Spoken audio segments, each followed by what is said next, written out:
어제 이 시간에 야간 선물과 EWI 그리고 코로 급등한 거 보고 국내 증시 상승 출발해서 어제 5,000피 찍지 않을까라는 예상을 어제 이 시간에 해드렸는데 자 5,000피의 역사적인 날이었고요. 오늘도 야간 선물과 코로 EWI 모두 다 나쁘지 않습니다. 자 오늘의 그 전략들 또 ETF까지 살펴볼까 하는데요. 박승진 하나증권 리서치센터 해외 주식 분석실장이 나오셨습니다. 안녕하십니까? 네, 안녕하십니까? 네, 국내 ETF 시장은 320조 원을 돌파했습니다. 정말 대단한데요. 근데 이 시장이 광범위한 테마 확산이 아니고 기존 주도 테마의 선별과 집중이 이뤄지고 있다. 네. 아마 그 안에 반도체를 빼놓을 수가 없잖아요. 네. 먼저 그 인텔의 실적 1월에만 40% 오르고 나서 오늘 실적 가이던스가 조금 부족했는가 네. 시가드에서 하락을 나타내고 있는데 미국의 반도체주 영향은 그 인텔의 실적에 뭐 영향을 많이 받을까요? 일단 뭐 인텔 실적 자체는 뭐 나쁘지 않았습니다. 이제 다만 말씀하신 것처럼 이 가이던스가 중간값이랑 비교했을 때 조금 이제 하단에 좀 머무르고 있었다. 이런 부분들이 일단 지금 애프터마켓에서 이제 인텔 주가를 좀 끌어내리는 모습들이 좀 나오고 있고요.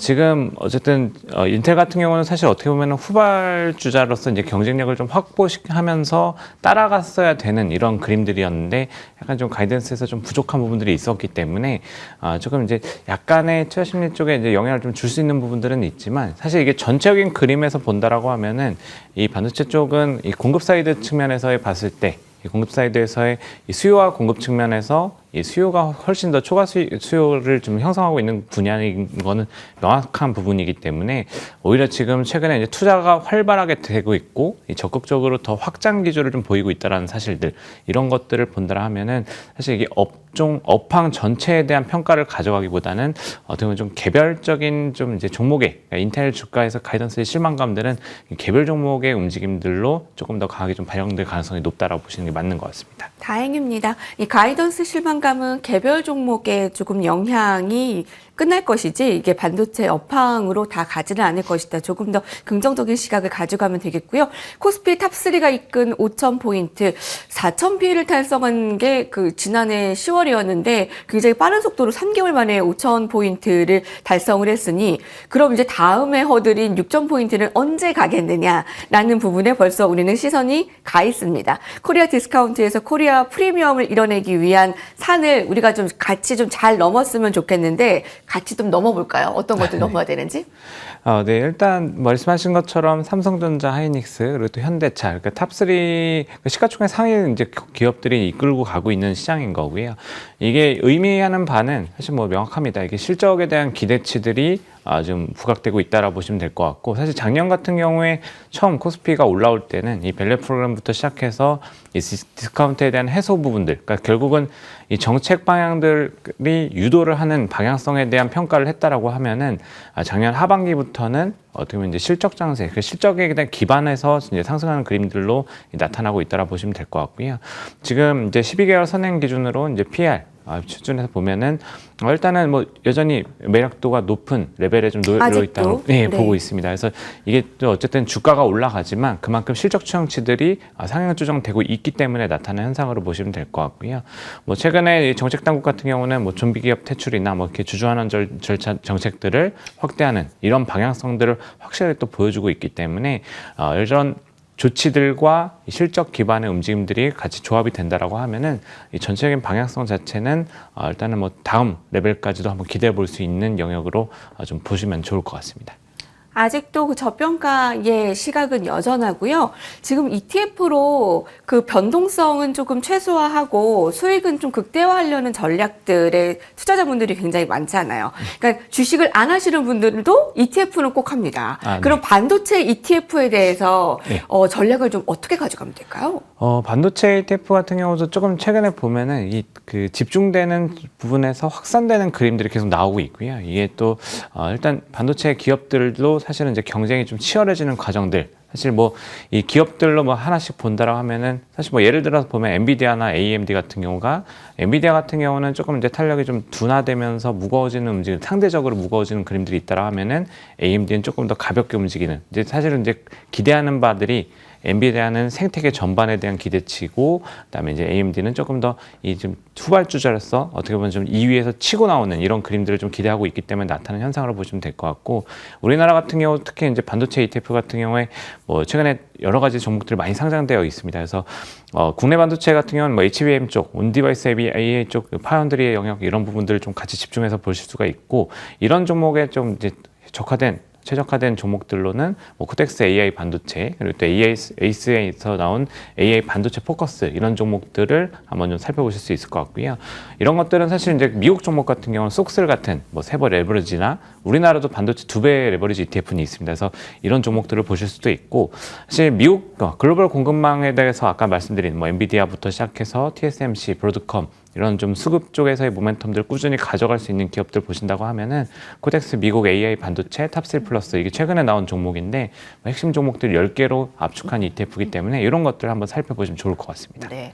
ETF 하실 때 뭐가 좋아요? 라고 가서 묻지 마시고요. 지금 박승진 실장님께서 얘기해준 그 ETF를 공부하고 이쪽을 좀 선택을 하시면 될 것 같아요. 다른 데서 꼭 묻지 않으셔도요. 자, 그러면 나는 로봇에 하고 싶은데, 자, 왜냐하면 지금 자산 배분의 형식상 로봇이 현대차도 택하고 테슬라도 택하고 지금 연초부터 내달린 로봇 개별주는 좀 부담이다. ETF로 눈 돌리는 분들에게는 어떻게 조언 주실 수 있으세요? 네, 뭐 사실 AI에서 이제 다음 단계로 넘어간다고 하면 피지컬 AI부터 시작해서 이제 로봇으로 이제 넘어가게 되는데요. 네. 뭐 이번에 이제 CES를 통해 가지고 조금 더 이런 부분들이 부각이 되고 있는 것 같습니다.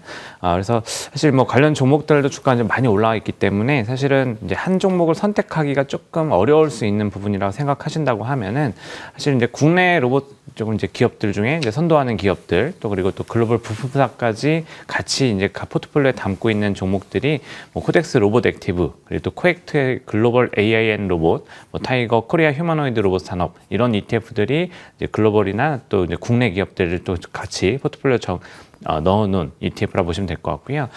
이게 AI랑 또 같이 조금 컨셉을 본다라 하면은 아까 비슷한 ETF도 있었지만 라이즈 AIN 로봇 이런 ETF도 있습니다. 그래서 국내 상장 종목 중에서는 이런 종목들 보시면 될 것 같고, 또 미국 상장 ETF 중에서는 뭐 BUTG ALKQ 이런 ETF들이 가장 좀 대표적인 로봇 테마 ETF라고 보시면 될 것 같고요. 그래서 지금 전체적으로 보면은 뭐 휴머노이드 로봇 같은 경우는 이제 부품 원가 비중이 아직 좀 큰 부분들이 있기 때문에 또 소부장 기업들 이런 부분들을 같이 고려한다라는 이런 관점에서 ETF를 통해서 접근하시는 경우에 좀 긍정적인 좀 효과를 좀 발휘할 수 있다라고 보시면 될 것 같습니다.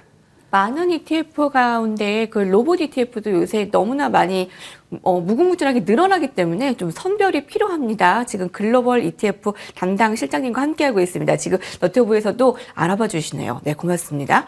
그 코스닥을 가게 하려면 2차 전지가 가야 된다. 예, 2차 전지 힘내라. 그리고 2차 전지 너무 못 가서 지금 담아두고 기다리고 있다. 2차 전지도 좀 여쭤봐 주세요. 라는 의견들 있는데요.